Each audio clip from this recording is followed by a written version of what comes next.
यार आप लोग कैसे हो। मेरा न्यू वीडियो में आप लोग का वेलकम है। और आप लोग मेरा वीडियो को देख रहे हो तो लाइक शेयर कमेंट करना ना भूले। चलिए आप लोग के इस गानों को लाइन बाय लाइन सुनाते हैं। और आप लोग को मस्त लगे तो लाइक कीजिएगा, कमेंट कीजिए, सब्सक्राइब करना ना भूले। यह न्यू तिरुपति का हूँ। आप लोग इस गाना को पूरा सुनिए, पूरा अंत तक सुनिए, तब मस्त लगे तो लाइक कीजिएगा, कमेंट कीजिएगा और सब्सक्राइब करना ना भूले। चलिए आप लोग इस गाना को सुनाते हैं। सबसे पहले आप लोग का मुखरा सुनाते हैं। बहुते घमंड बा, बहुते घमंड बा बाबा एगो लड़की के। आइल बानी भोले बाबा चल के अपन पौआ से। तोर पहिले बिया हम के रोइल बिया दिल के। यह मुखड़ा का दो बगाना है, यह मुखड़ा का दो बगाना है। बहुते घमंड बा बाबा एगो लड़की के। आइल बानी भोले बाबा चल के अपन पौआ से। तोर पहिले बिया हम के रोइल बिया दिल के। अब भेज दीना बाबा सुंदर एगो परी, जवन हमारा खातिर और पूजन करी। भेज दीना बाबा सुंदर एगो परी, जवन हमारा खातिर और पूजन करी। चलिए आंध्रा सुनाते हैं, आंध्रा सुनाते हैं। आंध्रा आप लोग का मस्त, आंध्रा वन के दो बगाना है। हमारा से कहले बिया पगली हमारा जैसन मिली ना।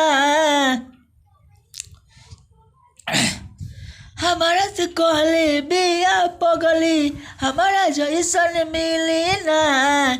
बाबा ओकर से सुंदर दीहा, बाबा ओकर से सुंदर दीहा लेकिन देर से। आंध्रा का दो बगाना है। हमारा से कहले बिया पगली हमारा जैसन मिली ना। बाबा ओकर से सुंदर दीहा लेकिन देर से। ए भोले बाबा राउर महिमा पार बा। यहाँ दो बगैर है। ए भोले बाबा राउर महिमा पार बा। भेज दीना बाबा सुंदर एगो परी, जवन हमारा खातिर और पूजन करी।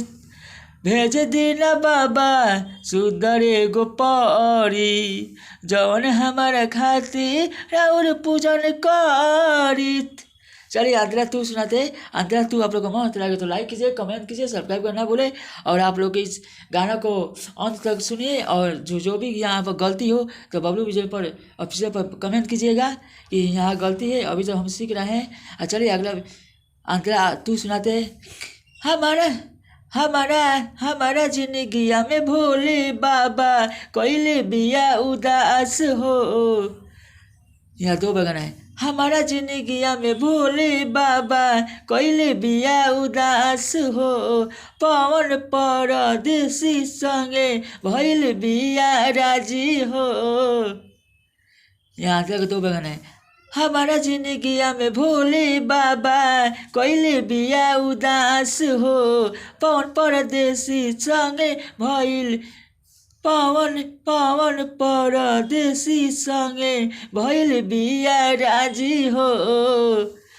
ओकरे चलते बबलू बिजुरावा गइल कमाए। यहाँ दो बगान है। ओकरे चलते बबलू बिजुरावा गइल कमाए। भेज दीना बाबा सुंदर एगो परी, जवन हमारा खातिर और पूजन करी।